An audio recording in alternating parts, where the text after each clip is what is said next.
At St Vincent's Emergency, Scott is being treated after reporting he was attacked by a shark at Bondi Beach.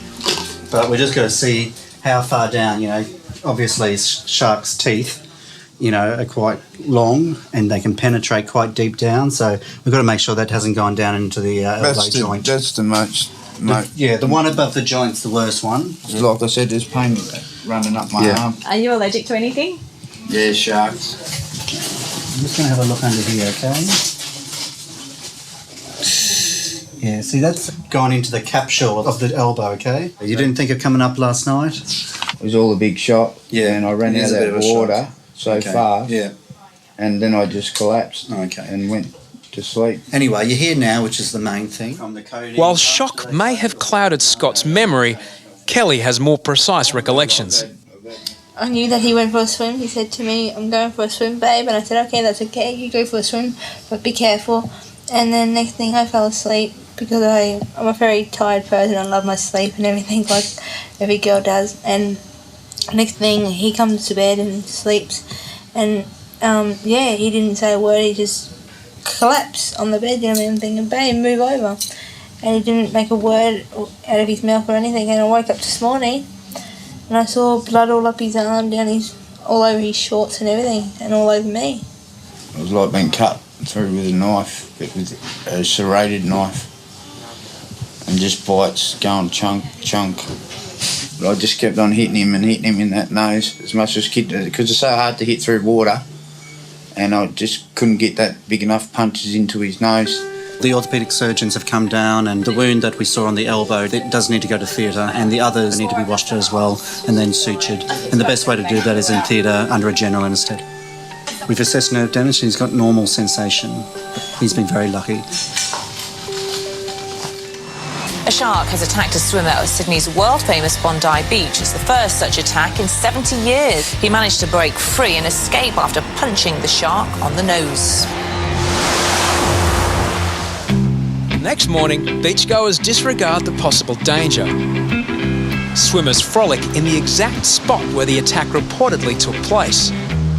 A little later, Bondi's international celebrity makes an emotional return to show off his 38 stitches. Hey, Scotty, how are you, mate?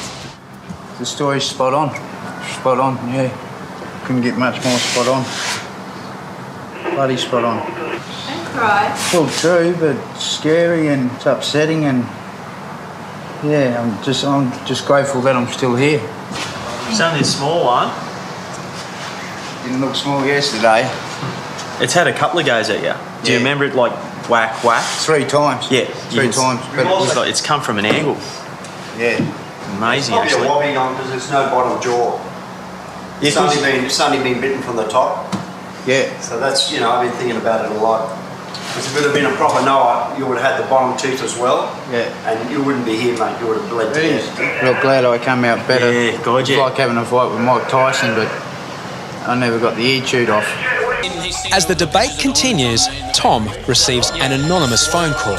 A woman claims she knows the truth. Saying that she knew the guy who got attacked by a shark and he's currently in police custody, and that he was a known criminal and that he was caught, breaking and entering. Just because he is an alleged thief or an alleged criminal doesn't mean that he hasn't been attacked by a shark. But the anonymous informer also claims Scott's injury happened days before the alleged attack. Scott's story is getting murkier by the minute. Lifeguards call in shark expert Dennis Reed to put the case to rest. Hello, mate. Yes, Dennis, come in, mate. It could be a shark bite. I wouldn't be 100% sure. Now, what I generally like to do in this case is look at the underside as well. Okay. And if it's only on one side of the arm, then it's a little bit well, it is only on one side of the arm. Yeah, every species of shark that you're aware of has teeth on the bottom. Yep.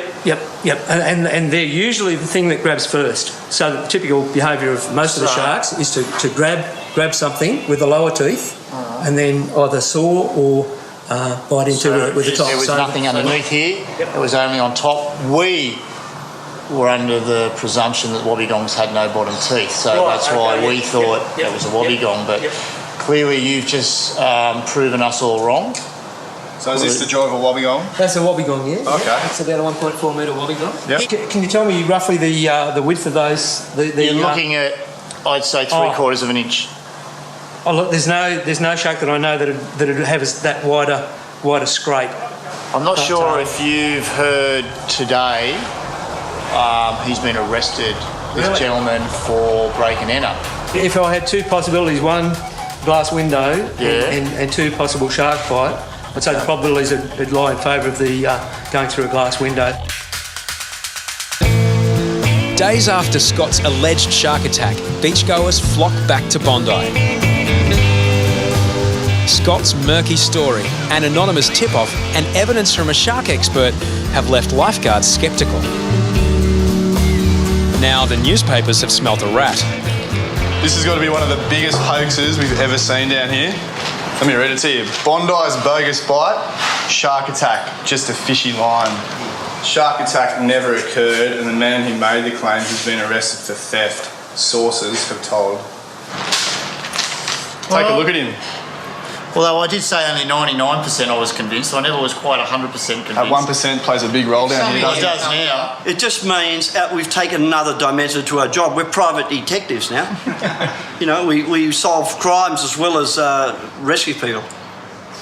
Well, you'd be Kojak then if there wasn't. Scott's now getting more bad press than the shark. The paper alleges he actually cut his arm on a broken window. It's one hell of a con job. And he's probably having a good time now, having a good laugh, because he got away with it for a good week. What happened tomorrow? Who's to know? Really, it's just that next time it happens, we'll be having a good look, won't we? And as it turned out, he got caught by the police through his stupidity anyway. So I guess he probably didn't realise it was going to go worldwide.